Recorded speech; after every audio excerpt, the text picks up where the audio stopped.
The date was May 21st, just a few days back, or maybe the 22nd, depends on whose watch you trust more, I suppose.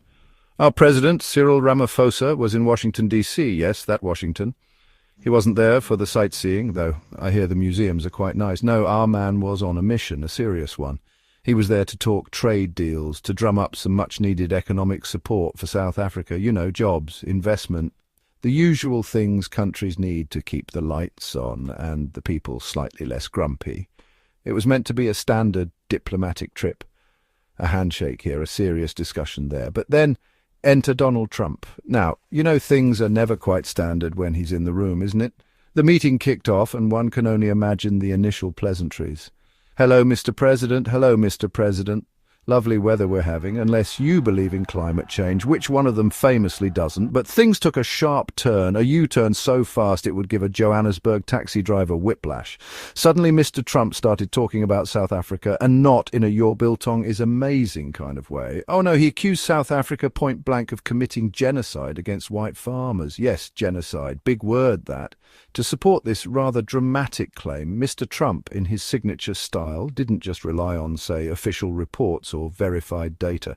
That would be too simple, too boring perhaps. Instead, he reportedly showed footage of our very own EFF leader Julius Malema singing Shoot the Boer. He even had clips of other opposition politicians singing controversial songs, including the infamous Kill the Boer. It was like a greatest hits compilation of things guaranteed to make international observers gasp. And if that wasn't enough, there was a video montage, articles from partisan blogs and other unsubstantiated sources. He even apparently showed a protest video, misrepresenting it as a burial site. Talk about a PowerPoint presentation from a parallel universe. Really, the air in that room must have been thick enough to spread on toast, I tell you. Ramaphosa went there to talk economics, to build bridges, and suddenly he's facing accusations of the highest order, backed by YouTube clips and blog posts. Imagine preparing for a trade negotiation and ending up in a media studies lecture on how not to source your information. It was a proper diplomatic ambush, a storm in a DC teacup, or rather, a hurricane in a briefing room. The sheer audacity was something else, setting the stage for what could have been a major international incident. Our president had a choice: lose his cool or play the long game. So there's Trump, making these wild accusations, probably with all the subtlety of a vuvuzela at a chess match. And what does our President Ramaphosa do? Does he jump up and down? Does he start shouting back? Does he pull out his own phone to show Trump some confusing local memes? No, not at all. Cyril, it seems, decided to channel his inner Zen master. He remained calm, composed, diplomatic. It was like watching a seasoned cricket batsman facing a fiery fast bowler, eyes on the ball, steady hands, no flinching. He didn't take the bait, didn't get dragged into the mud-slinging. Instead of getting sidetracked by the sensationalism, Ramaphosa gently tried to steer the conversation back to reality, back to the original purpose of his visit. He spoke about the need for US investment. He highlighted South Africa's challenges with high unemployment, a very real issue that affects everyone, not just one group. He talked about crime rates, another serious problem that, again, doesn't discriminate based on who you are. He was essentially saying, Mr. Trump, with all due respect, we have actual problems to solve here, problems that investment and partnership could help with, instead of, you know, these rather imaginative claims you're making right now. Interestingly, Ramaphosa wasn't entirely alone in trying to inject some facts into the proceedings. South Africa's richest man, Johan Rupert, who was also present at this rather eventful meeting, apparently stepped in. He reportedly corrected Mr. Trump, pointing out that violent crime, tragically, is something that affects all South Africans, not just a specific demographic. He backed Ramaphosa, which must have been a small comfort. Then you had golfers Ernie Els and Retief Goosen there, perhaps to diffuse tensions with some golf chat. They ended up facing some criticism for just being there, with some folks feeling their presence inadvertently supported Trump's narrative. Awkward. Meanwhile, back in South Africa, the reactions from other political figures were also telling. Julius Malema, whose singing career got an unexpected international boost, took to social media as one does. One wonders if he'll add perform for the US president indirectly to his CV.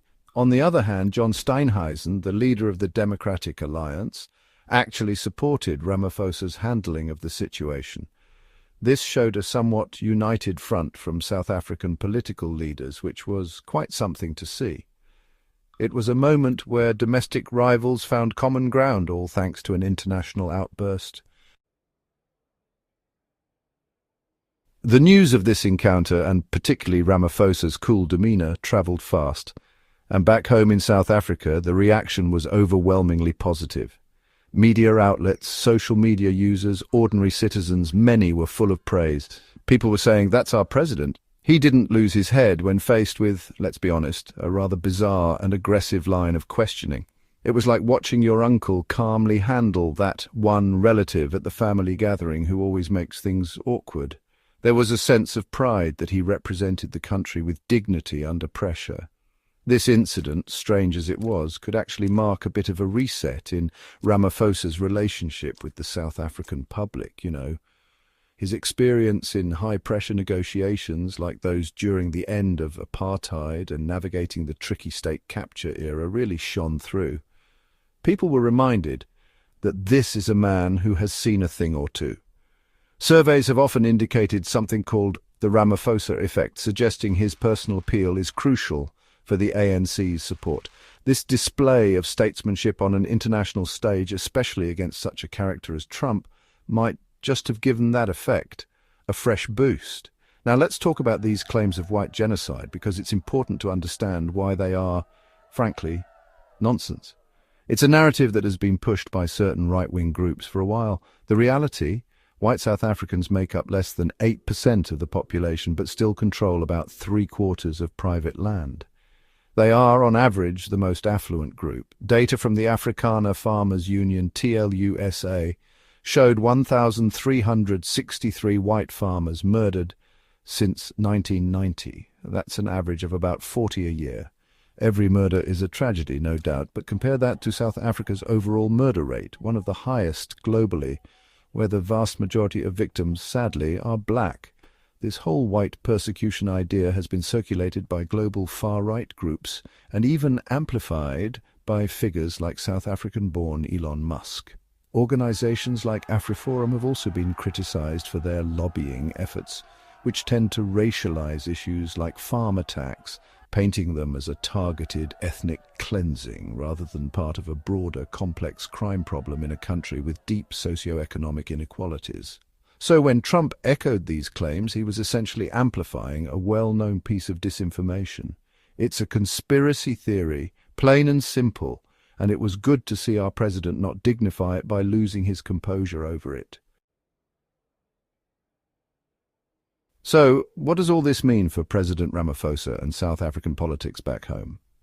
Well, for starters, this diplomatic masterstroke, this act of supreme calm, could give him some serious political capital.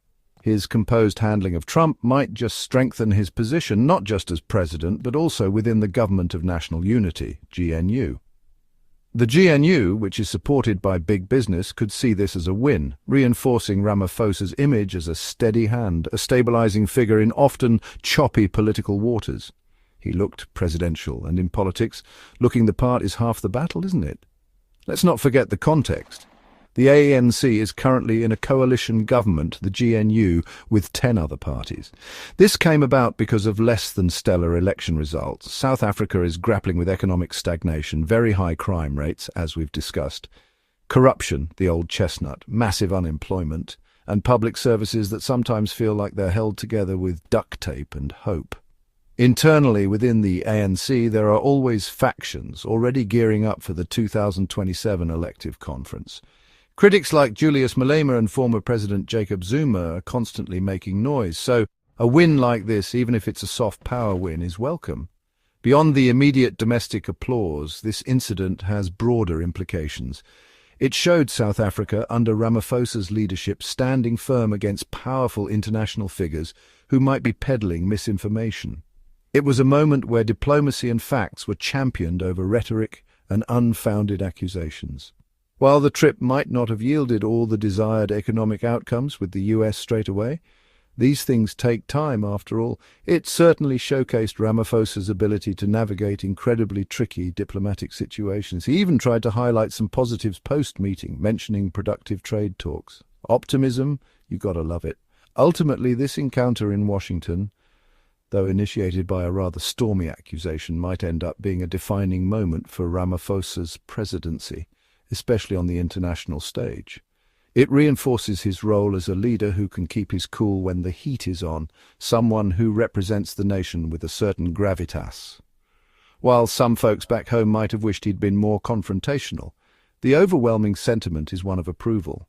For a country facing so many internal challenges, having a leader who can calmly fend off external absurdities is no small thing.